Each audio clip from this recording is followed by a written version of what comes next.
Good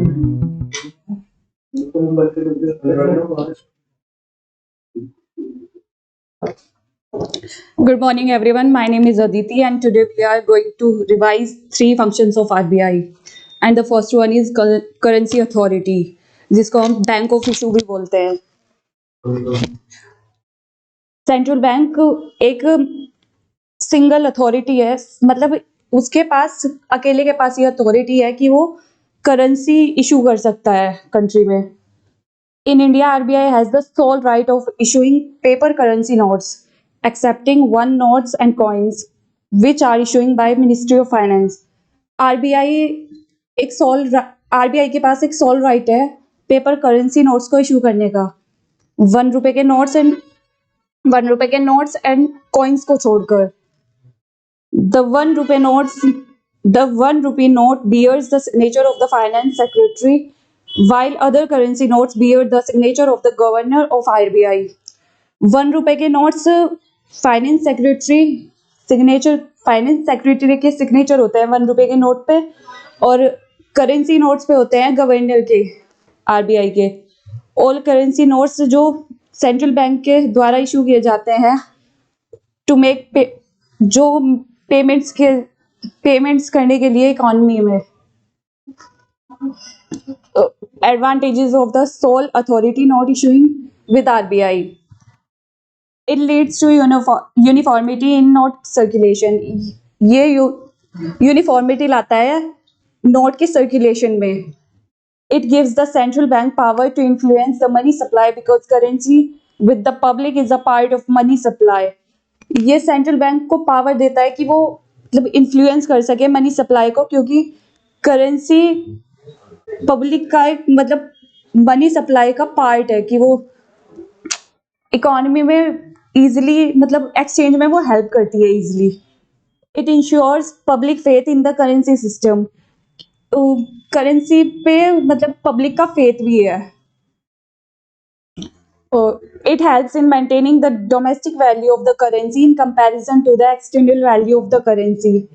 ये domestic value है currency की, वो मेंटेन करती है मतलब कंपैरिजन में कि external value of currency. Second function is bankers of the government. जो आरबीआई है वो गवर्नमेंट का बैंकर्स का भी काम करता है. The Reserve Bank of India act as the bankers, agent and finance advisor to the central bank and all the state government.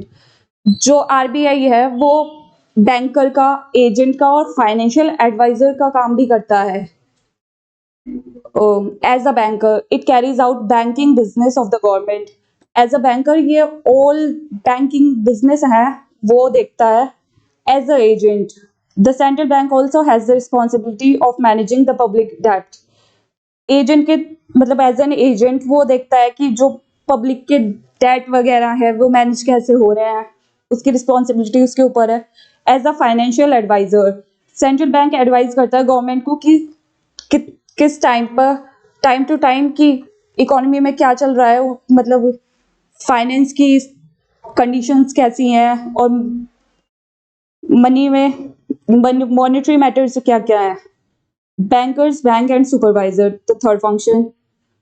There are several commercial banks in the country. Country में बहुत सारे commercial bank हैं. There should be some agency to regulate and supervise their proper functioning. और उनके लिए कुछ agencies हैं जो उन्हें रेगुलेट करती है, सुपरवाइज करती है उनकी प्रॉपर फंक्शनिंग के लिए.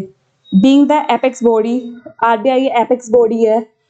RBI act as the banker to the other banks. ये एज अ बैंकर भी एक्ट करती है अदर बैंक के लिए. In this sense it bears the same relationship with commercial bank as the latter maintains with the general public. RBI act करता है मतलब इन this sense में जो